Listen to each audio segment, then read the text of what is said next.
इसी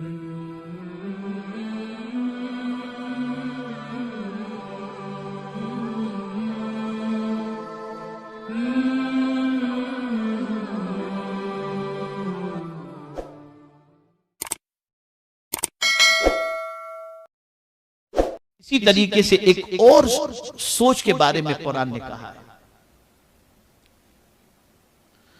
जिनकी ये मादी सोच होती है ना, उनका मामला ये होता है कि वो मरना नहीं चाहते, वो मरना नहीं चाहते, अल्लाह से मिलना नहीं चाहते, और वो चाहते हैं कि ये दुनिया छूटे नहीं। लेकिन मैं आपको इमाम जलालुद्दीन सुयूती रहमतुल्लाह ताला अलैह का एक इरशाद आपके गोश गुजार करूं तो मैं यकीन के साथ कहता हूं कि इंशाअल्लाहुल अज़ीम आपकी सोच के अंदर एक इनकलाब पैदा होगा। इंसान की जिंदगी के 4 मरहले हैं। कितने मरहले? 4 मरहले। एक वो मां के पेट में रहता है, दूसरा इस दुनिया में आता है, तीसरा वो कब्र में, और चौथा महशर में। तवज्जो से सुने।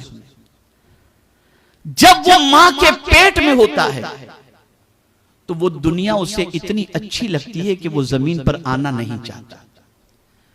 हालांकि मां का पेट कितना छोटा होता है, उस छोटी दुनिया में उसे अच्छा लगता है और वो इस दुनिया में नहीं आना चाहता। लेकिन जब आता है तो मां को कितनी तकलीफ होती है। कुरान ने उसको मेंशन किया, लक़द खलक़नल इंसान फी कबद, हमने इंसान को तकलीफ में पैदा किया।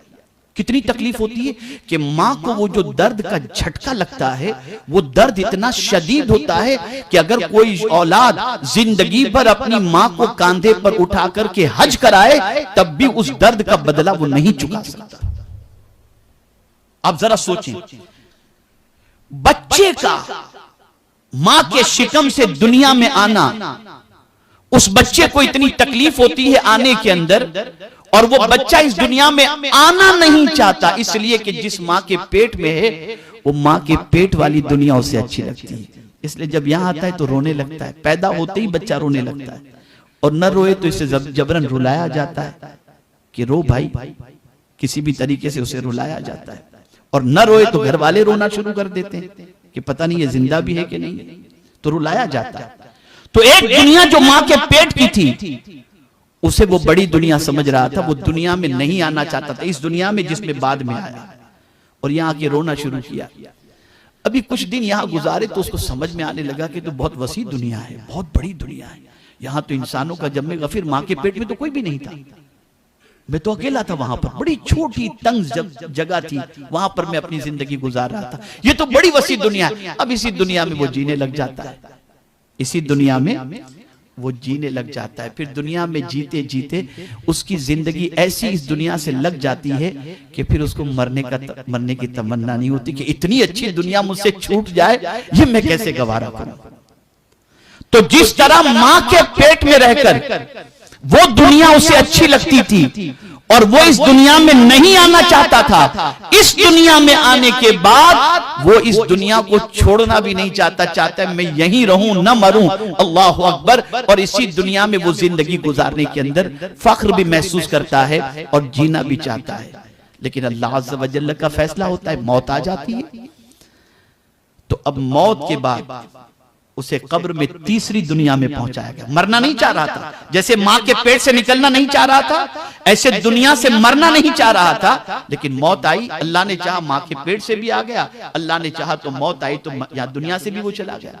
अब जाता है कब्र की दुनिया में। अब जब कब्र में पहुंचता है तो जाने से पहले तो सोच रहा था कि मैं दुनिया में कब्र में न जाऊं, लेकिन कब्र में जब आता है तो अगर मोमिन है, आशिक रसूल है, तो उसके लिए वो जन्नत का बाग होता है। तो जब वहां पहुंचता है तो उसका दिल वहां लग जाता है और कहता है उस दुनिया से तो ये दुनिया कितनी अच्छी है, इसलिए कि हद निगाह तक जन्नत के दरवाजे खोल दिए जाते हैं और उसकी कब्र जन्नत के बागों में से एक बाग बन जाती है। अब वहां जन्नत की खुशबू आ रही है, जन्नत की हवाएं आ रही हैं, मोमिन के लिए जन्नत का बिछोना बिछ जाता है। तो अब वो सोचता है यार उस दुनिया से तो ये दुनिया बहुत अच्छी, उस दुनिया से ये दुनिया बहुत अच्छी है। अभी इस दुनिया के अंदर उसको सुला दिया गया, फरमाया गया इस तरह सो जा जैसे दुल्हन सोती है। बंदा सो रहा है मस्ती में एकदम, कोई इबादत करना नहीं, कोई रियाजत करना नहीं, कोई तिलावत करना नहीं, कुछ भी नहीं, न खाना न पीना, बस पड़ा है आराम से, जन्नत की हवाएं ले रहा है। तो कितनी अच्छी दुनिया है ये। उस दुनिया से ये दुनिया अच्छी। अचानक सूर फूंकी जाती है, कयामत कायम होती है, चलो अब यहां से भी उठो। अब वहां से उठाया जाता है। अब महशर में जब पहुंचता है तो सोचता है ये तो बड़ी अजीब दुनिया है। अब जब वहां कदम रखता है और उस दुनिया को देखता है तो सोचता है ये तो कब्र की दुनिया से बड़ी दुनिया है। और फिर हिसाब किताब वहां पर होता है। और जब अल्लाह अपने फजल से जन्नत में दाखिल कर देता है, फिर जन्नत में जब दाखिल किया जाता है तो उस बंदे से पूछा जाता है, बंदे दुनिया में दोबारा जाना चाहता है? तो वहां पहुंचकर बंदा कहता है, मौला अब दुनिया जन्नत में नहीं जाना, ये जन्नत ही हमारे लिए आखिरी ठिकाना कर दे। तो मौला भी फरमाते खालिदीना फीहा अबदा, जा हमेशा के लिए तो इसके अंदर। तो ये 4 मरहले हैं। हमने मां के पेट के मरहले को समझा, ये बहुत अच्छी जगह है, लेकिन उससे बेहतर जगह ये दुनिया। इस दुनिया से बेहतर जगह कब्र, और कब्र से बेहतर जगह जन्नत है। लेकिन हमारी सोच मादी बन चुकी है और मटेरियलिज्म के हम शिकार हो चुके, इसलिए हम दुनिया छोड़ना नहीं चाहते। और क्यों नहीं छोड़ना चाहते? इसलिए कि गुनाह ज्यादा हो गए, नाफरमानियां ज्यादा हो गई। अल्लाह की नाफरमानी में इतनी जिंदगी गुजारे कि हिसाब देने के तसव्वुर से डर नहीं। वरना मौत का तसव्वुर उस शाख के लिए कितना अजीम है। हजरत बिलाल हबशी रदी अल्लाह ताला अन्हु के जब विसाल का वक्त करीब आया तो उनकी बीवी ने देखा कि हजरत बिलाल मुस्कुरा रहे। तबीब ने कह दिया कि अब वक्त इनकी जिंदगी का ज्यादा नहीं, बस थोड़ी ही देर में इस दुनिया से कुछ कर जाएंगे। ये सुनते ही हजरत बिलाल के चेहरे पर खुशी जाहिर, मुस्कुराने लगे। बीवी ने कहा, मौत का नाम सुनकर आदमी घबरा जाता है और आप मौत के नाम को सुनने के बाद मुस्कुरा रहे। तो कहते हैं, हाँ, ये मौत ही तो ऐसा रास्ता है कि इससे गुजरने के बाद कब्र में मेरे महबूब का दीदार मुझे नसीब होगा। तो जिस रास्ते से गुजरकर महबूब का दीदार नसीब हो, मैं उस रास्ते को बुरा कैसे कहूं और उससे डरूं क्यों? बल्कि कल आती हो तो आज आ जाए, ताकि कब्र में अपने महबूब के जलवे को मैं देख लूं। इसीलिए आला हजरत अजीमुल बरकत इमाम इश्क व मोहब्बत कहते हैं, जान दे दो वादे दीदार पर, नकद अपना दाम हो ही जाएगा।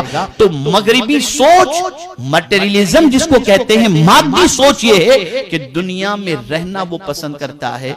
और ईमान वालों की सोच ये है कि वो अपने मौला की बारगाह में हाजिर होकर मौला से मुलाकात करने की सोच को परफेक्ट समझता है। इसको कुरान ने मेंशन किया। अब इसको समझिए, इन्नल्लज़ीना ला यरजून लिक़ाअना वरदू बिल हयातिद दुनिया वतमअन्नु बिहा वल्लज़ीना हुम अन आयातिना गाफिलून। इस आयत को अच्छी तरह से समझिए। कुरान कहता है, बेशक जो हमारे मिलने की उम्मीद नहीं रखते, वो जो हमारे मिलने की उम्मीद नहीं रखते, वो कौन लोग हैं जो हमसे मिलने की उम्मीद नहीं रखते? यहां से मुराद कुफ्फार मुशरिकीन के हवाले से, वो मिलने की उम्मीद नहीं रखते। और उन लोगों की सोच क्या है? रदू बिल हयातिद दुनिया, दुनिया की जिंदगी से राजी कि बड़े मजे की यहां कट रही है, बड़े मजे की जिंदगी गुजर रही है। तो वो राजी है अपनी दुनिया की जिंदगी से, बल्कि राजी ही नहीं, उससे मुतमईन है। वतमअन्नु बिहा, वो उससे मुतमईन है। लेकिन ये लोग जो राजी हैं दुनिया की जिंदगी से और मुतमईन है अपनी जिंदगी पर, ये कौन लोग हैं? तो कुरान कहता है, वल्लज़ीना हुम अन आयातिना गाफिलून, ये वो लोग हैं जो हमारी निशानियों से गाफिल हैं। अब मुफस्सिरीन फरमाते हैं, खास तौर पर हजरत अब्दुल्लाह इब्न अब्बास रज़ियल्लाहु ताला अन्हुमा, अल्लाह की निशानी से मुराद कुरान मुकद्दस और ज़ाते मुस्तफा सल्लल्लाहु ताला अलैहि वसल्लम, इन दोनों से वो गाफिल हैं। यहां ये बात समझ में आई कि बहुत ज्यादा दुनिया की जिंदगी से मुतमईन होना और बहुत ज्यादा दुनिया की जिंदगी से खुश होना, ये उन लोगों की अलामत है जो हुजूर से भी गाफिल है और कुरान से भी गाफिल है। ये उनकी